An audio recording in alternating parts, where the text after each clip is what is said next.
Nobody know if you're sick. Nobody know if you eat. Nobody know if you drink. Nobody knows I care for you until next year we bend down again and we wash.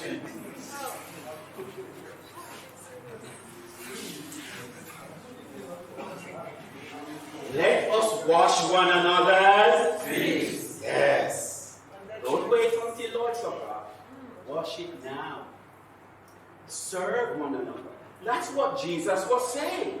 But I don't have a problem with us washing one another's feet in our Lord's Supper because I think it's quite nice. Are you with me? Yes. But I don't think I've committed any sin if I didn't wash.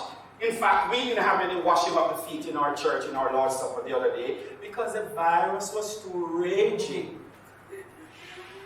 But we had beautiful Lord's Supper. We didn't wash feet because we had to follow government guidelines because there are strict fines and penalties for breaching it. Okay? We didn't think we committed any sin because we understand the concept of what Jesus was trying to show. Jesus was trying to show humility by saying, stop quarreling among yourself for position of power and learn to serve one another. Amen? Amen. So that is part of the distance. The distance. So we need to consider some time span. Let's move to the next slide.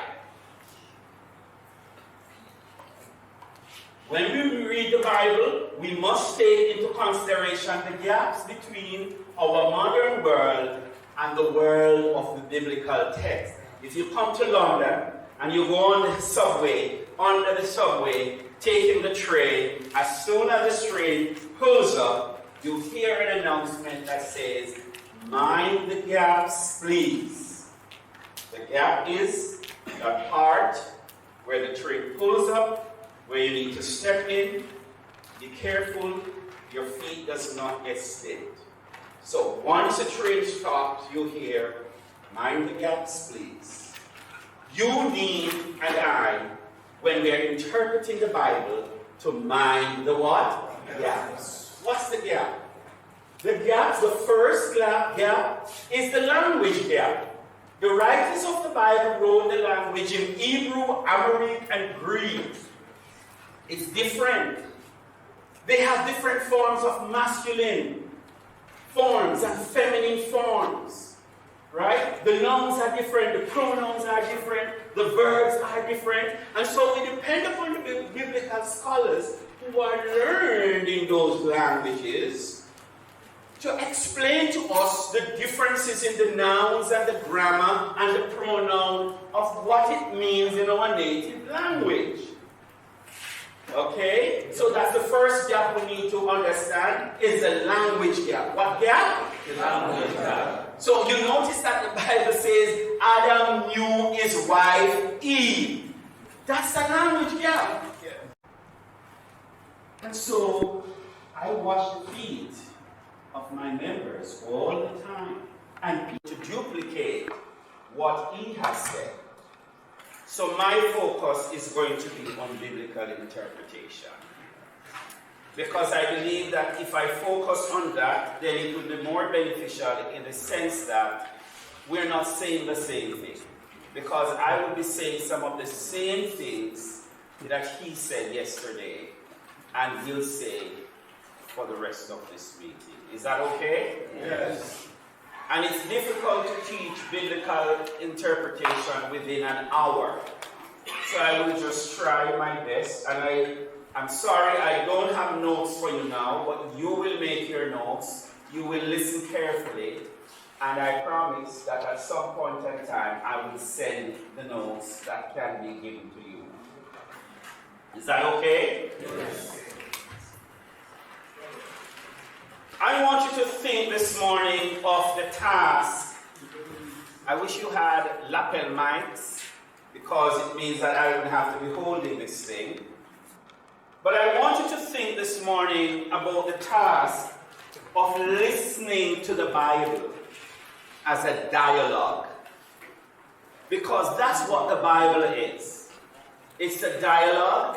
It's a conversation. that you're having. Better yet, it's like you're having an interview. Okay? So listening to the Bible as a dialogue, as a conversation, or as an interview.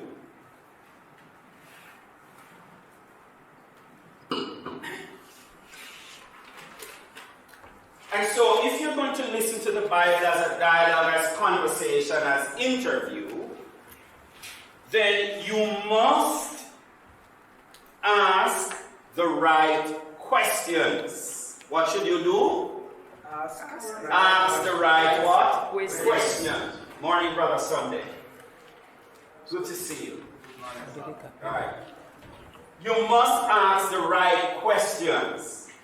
And the right questions we refer to as the exegetical questions.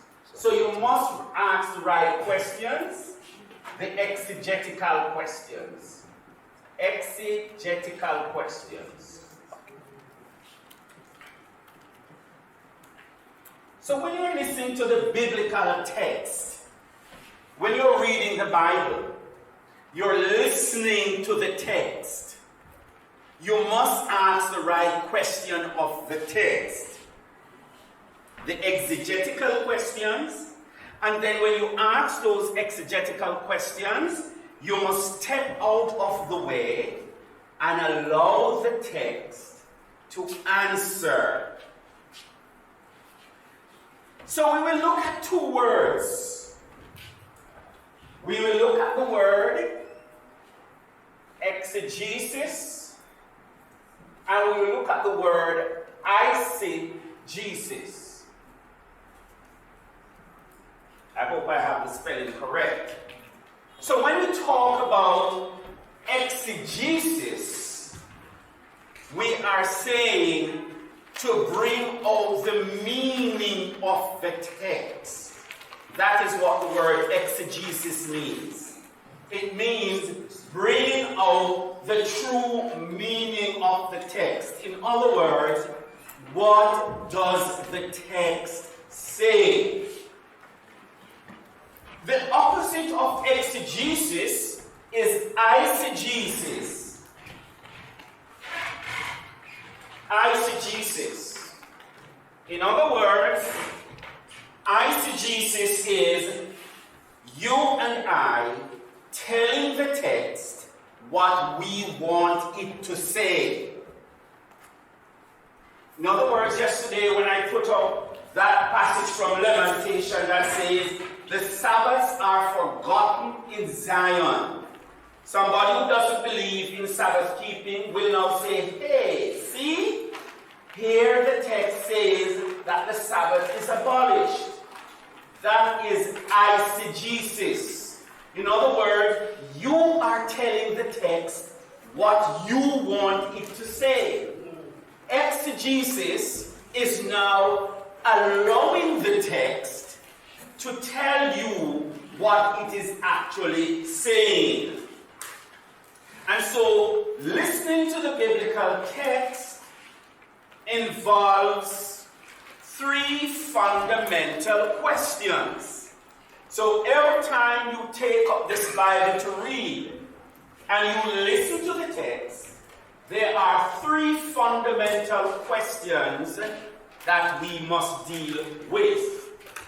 We must ask these three fundamental questions of every single text that we read.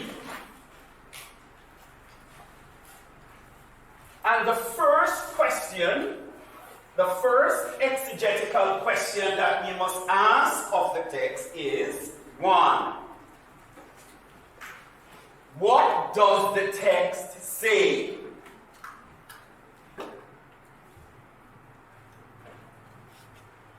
What does the text say? Once you open the Bible to read, that's the first question you must ask the text. Say it with me. What does the text say? Not what I think it says. What does the text say? Now, this question of what does the text say is talking about content. Content. Those of you, how many school teachers we have in the building? Raise your hand, school teachers. Yes, right. So when you write your lesson plans, content is important. Am I correct? Yes. The content must be there. In other words, what is it that you are going to get across to the students? The content. And the content involves some W's. Some W's. So when you ask a question of the text, you're talking about the content. And because you're talking about the content, you're going to ask these questions from the text. And here are the questions you're going to ask of the text. The first question you're going to ask of the text when you talk about content is, who is speaking? So, who is speaking?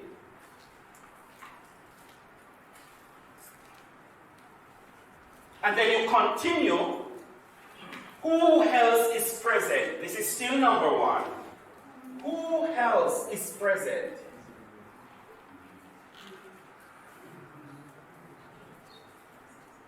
Who is being spoken to? Who is being spoken to?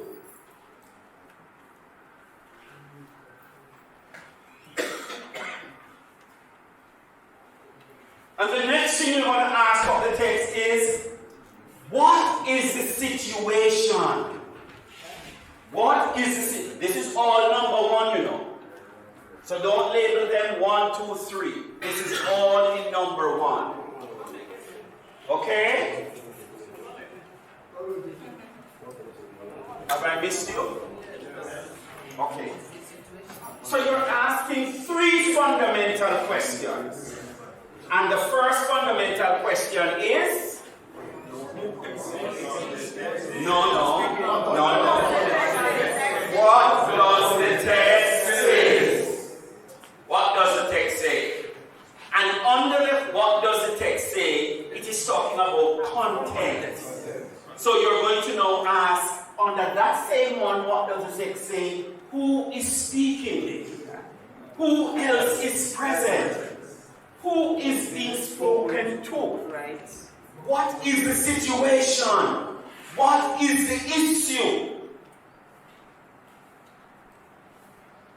When you look at the writings of Paul, the apostle, particular to the Corinthian church, we can be sidetracked in our 21st century thinking in terms of how we apply what the apostle Paul says. But what we need to understand is that most times, if you read carefully what the Apostle Paul is saying, he says, if you read the book carefully, most times he would say to the church in Corinth, concerning the questions that you have asked, this is my suggestion. So when you look at the content, you need to say, what is the situation? What was happening? Content. If we get the content right, if we understand the situation, if we understand what was happening at that time, we would not make the mistake by thinking that everything that is written there is to be thrown out at the church and be applied today, because some of those things were addressing specific situations and issues that were happening at that specific what? Time. And we will come back to that. The second question that we must ask is this, on the same content. What is happening? What's the situation and what's the issue? Still number one. Still number one. We don't move to number two yet. Then you're also, alright. So, under this is, we have the first one is what? Who is speaking? Who is speaking?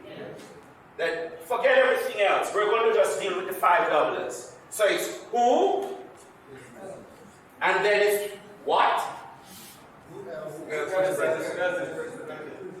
No. We're looking at five doublers. Who, what, when, where. Who, what, when, where, and why. So it's who, what, when, where, and why. What does the text say? Who is speaking? Who else is present? What is happening? When is it happening? Where is it happening? And why is it happening? Are you with me? Yes. So all of that comes under the first fundamental question. What does the text say?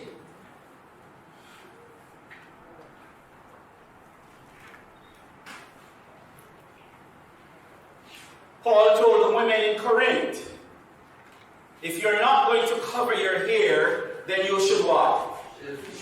Shave it off. Why? What's the situation? What is the cultural issue there? What was happening in that Eastern culture? Why? Why? The second fundamental question that we must ask of the text is, number two now, what did the text mean to the original audience? I kind of implied that yesterday. What did the text mean to the original audience? So that's number two question. What did the text mean to the original audience?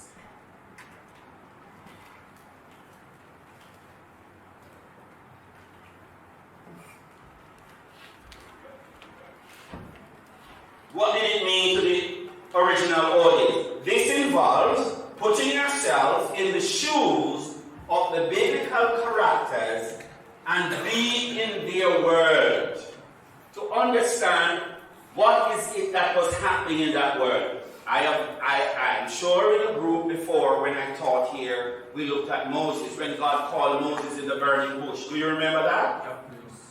And he said, Moses, Moses, what should you do? Take off your shoes, because where you are standing is what? You know that there are some churches now that says in order to enter the building you what? You must take off your shoes. Was that the intent of the passage? No. What was the intent of the passage? What was the intent of that statement to Moses? Why? In that culture. Why?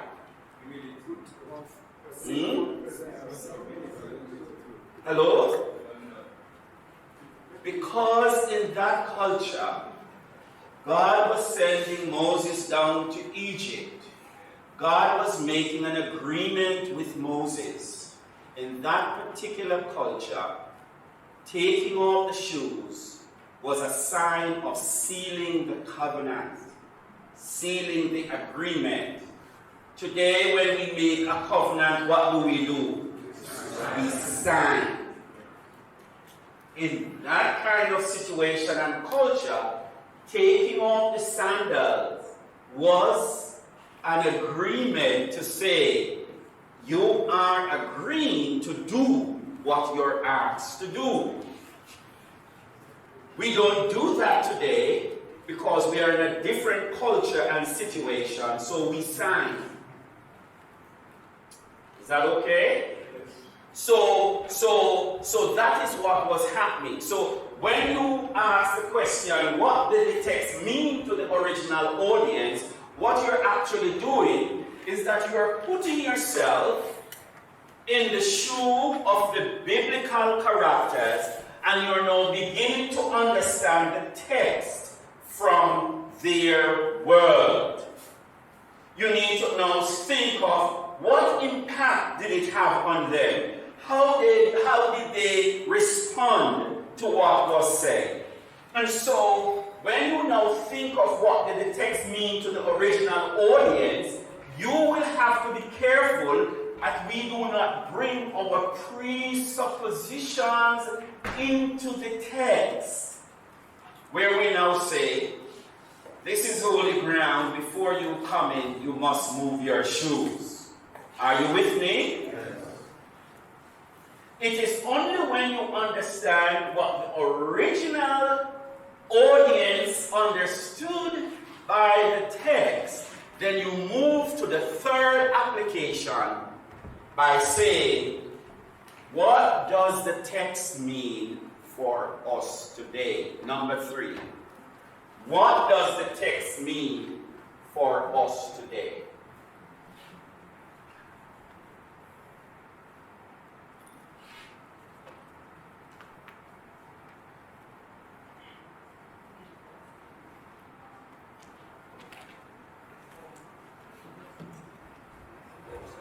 What does the text mean for us today? So this now requires us to apply the text based on our understanding of what it meant to the original audience. We now apply that text to modern day life. When the Apostle Paul said to the church in Corinth, when you go to the shambles to buy meat, do not ask any question. What is the shambles? Market. Restaurant. Somebody said it. I heard that little sound. What's Restaurant. The market. Oh yeah, if you want to say restaurant, that's fine. When you go to the market to buy your meat, do not ask any questions. Just buy and eat. What did that text mean to the original audience? Somebody will quote it to you and say, just eat anything. But what was the context? What was the context? Meat that was sacrificed to what? Idols. And the Apostle Paul said, you know, brothers and sisters, that an idol is nothing. But there are going to be weaker members who feels that the meat was sacrificed to idols, and when they see you eating it, they are going to have a problem. Or your conscience is going to bother you. So when you go to the market, you don't need to ask. Remember, it was a Jewish setting, so it was clean meat. You don't need to ask, was this meat offered to idols? Because if you know it is offered to idols, your conscience is going to bother you. And also, those who see you eat it, it's going to have a problem. Pastor Abara and Pastor Monday. Do you remember when we were in Argentina, what was happening? I don't know if you realize that Elder Jacob Rao and his wife from India were eating beef for the first time in many, many years. And he said, my wife and I will eat all the cow meat that we can here in Argentina, because in India we can't eat it because of the sacredness of cows in India from the Hindus who see cows as their gods. And so as not to offend the Hindus, they refuse from eating it there because it will pose a big problem and it will hinder their ministry. Now here in Argentina, they say we will eat all the cow meat that we can. Cultural norms and cultural sensitivities. This was what was happening. And so we need to understand cultural issues in the Bible. Because if we begin to understand cultural issues in the Bible, we will not make a mess of the scriptures that we do. Because sometimes we just pick verses and we throw it out without considering why that was written. So those are the three fundamental questions that you must ask of every text. And now we move to the slides from part 2 to support what I have said, to part 2. You have part 2. So we move to part 2 now for us to understand where I am coming from.